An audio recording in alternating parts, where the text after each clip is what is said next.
Eyewitness News is your election authority, and voters in Torrington will soon decide the future of education. On the November ballot is a referendum to build a new high school. The price tag, $159 million. It is a lot of money, but as chief political reporter Susan Raff found out, it is less expensive than fixing what they have.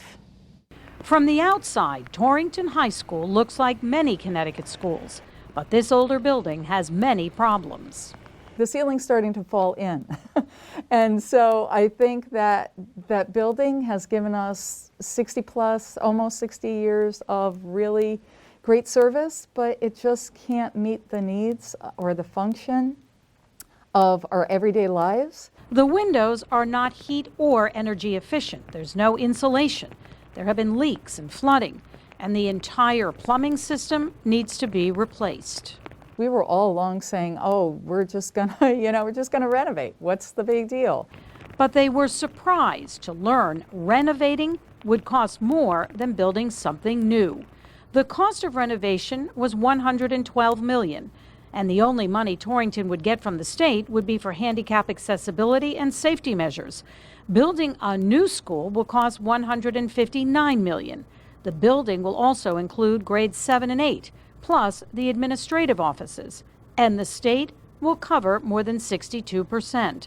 The superintendent and the Board of Ed are located at what used to be an old school built in the late 1800s. The former principal's picture is still on the wall. The current high school isn't nearly as old, but they have spent money trying to fix it. There was a partial renovation attempted of this building in the 90s, but it was cut back so much that the major mechanical items were not addressed. A new school will cost the town $74 million.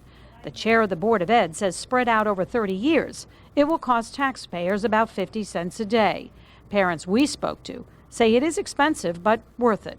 And many generations have already been to this school.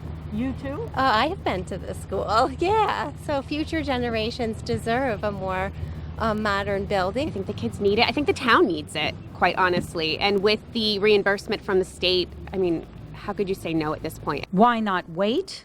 Some worry the state may not have the money in the future, especially in a bad economy.